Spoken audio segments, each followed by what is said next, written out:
Olá, caros irmãos e irmãs. Que Jesus abençoe a todos nós. Hoje faremos o estudo da passagem da cura do servo do centurião de Cafarnaum.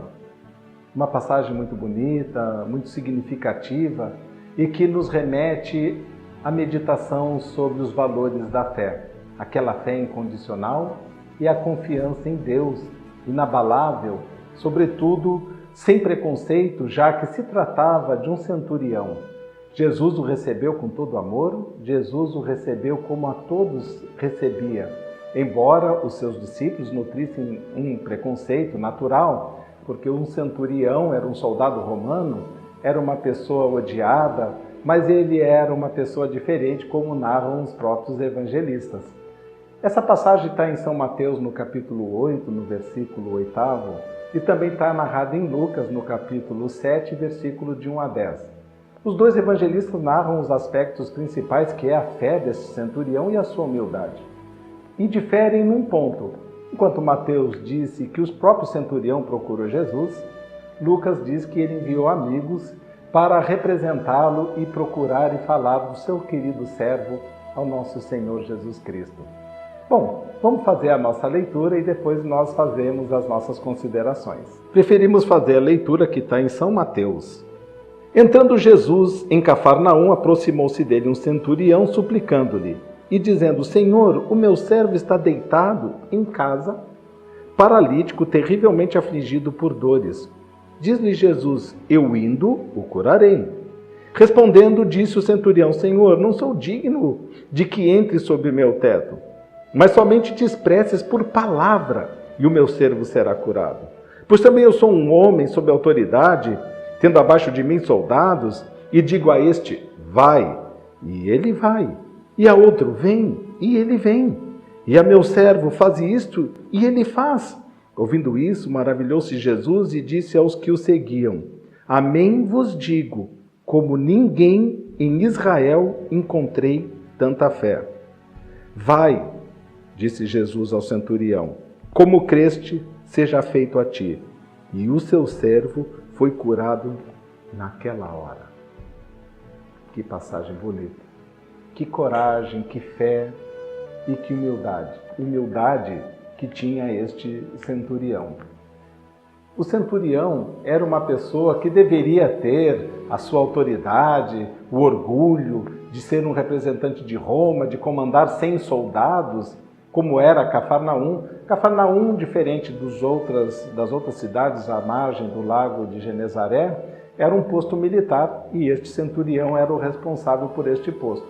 Mas era uma pessoa diferente, era uma pessoa amiga, uma pessoa bondosa, tanto que o próprio evangelista Lucas narra que os seus amigos foram advogar por ele a Jesus. Falaram que ele ajudou a construir uma sinagoga, diferentemente, tinha os servos como amigos, não como criados. E este servo em especial estava doente. Bom, Jesus, vendo a humildade dele, vendo a fé que ele tinha, vejam, para nós hoje é fácil compreender essa superioridade de Jesus, Jesus como sendo o governador espiritual do nosso planeta, com toda a sua potencialidade espiritual de Cristo, mas nós estamos falando na época em que ele estava aqui.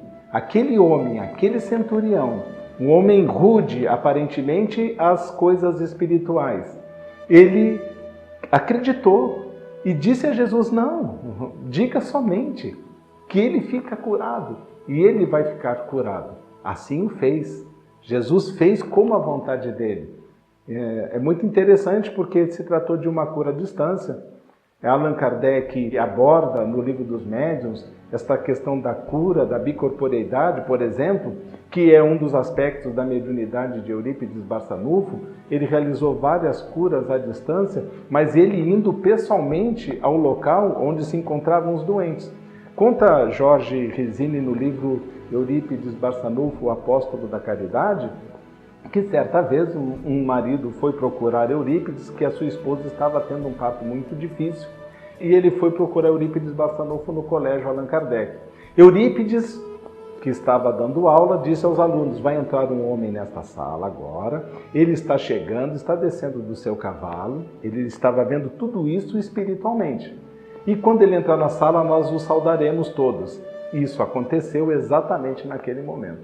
E o homem foi narrar o seu problema, e Eurípides disse: pode voltar para casa, a sua esposa deu à luz a uma linda criança, a uma linda menina. Esse homem ficou preocupado porque deixou ela numa condição muito ruim, insistiu para que ele fosse à casa com ele. Bom, Eurípides seguiu, ele, chegando lá, a esposa disse para Eurípides: Senhor Eurípides, não precisava o senhor retornar, eu já estou bem.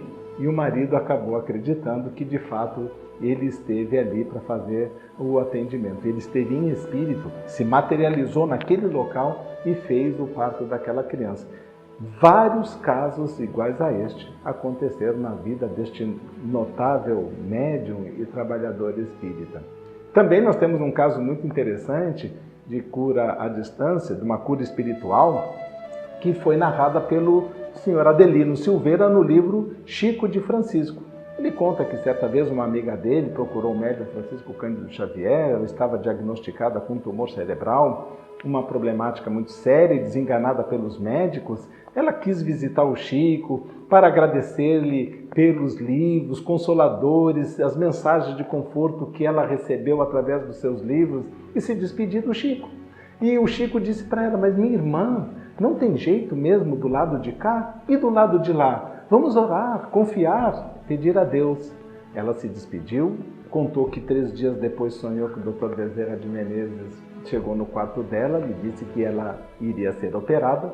No dia seguinte, o seu travesseiro amanheceu sujo de pus e sangue e ela ficou curada do seu tumor cerebral.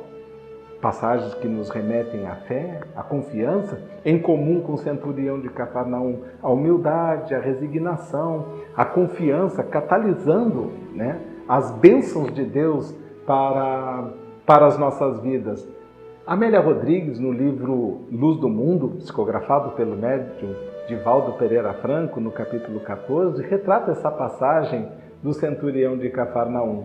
É muito interessante porque Simão Pedro, depois conversando com Jesus às margens do lago, estava muito chateado porque Jesus havia atendido o pedido de um soldado romano. Simão Pedro perguntou para Jesus: a que servos são esses que ele se refere que o Senhor tem? E Jesus respondeu para Simão Pedro: servos são todos aqueles que querem fazer a vontade do meu Pai.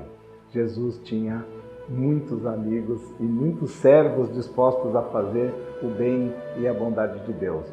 Por fim, nós gostaríamos de encerrar este estudo com um poema que foi ditado pelo espírito Jesus Gonçalves ao médium Francisco Cândido Xavier e que consta no livro 30 anos com Chico Xavier, de Clóvis Tavares. Jesus Gonçalves era a reencarnação de um general visigodo, Alarico, que em 409 ele saqueou e destruiu a cidade de Roma, como ele mesmo narrou neste encontro com o médium Francisco Cândido Xavier logo após a sua desencarnação no leprosário de Pirapitingui, no ano de 1947. Numa outra oportunidade, nós daremos um pouco mais de detalhes sobre esta vida extraordinária e muito consoladora e muito instrutiva da vida de Jesus Gonçalves. Diz ele: ainda vejo o Senhor de alma entristecida, a Trácia devastada, a ânsia de Atenas, Constantinopla em lágrimas e penas, e Roma ultrajada e envilecida. Vejo a horrenda e conquistadora lida, o saque e a morte em velhas cenas, e o falso senhorio que trouxe apenas mais horror e desventura em nossas vidas. Mas ouço-te a voz, Senhor, dizendo basta, de um rei fizeste um verme que se arrasta, abrindo-me o caminho da aflição. Anos correram como sombras vagas, mas depois de cobrir-me em lepra e em chagas, achei-te excelso em meu coração. Uma linda mensagem. Que Jesus nos abençoe a todos nós. Muito obrigado, muita paz.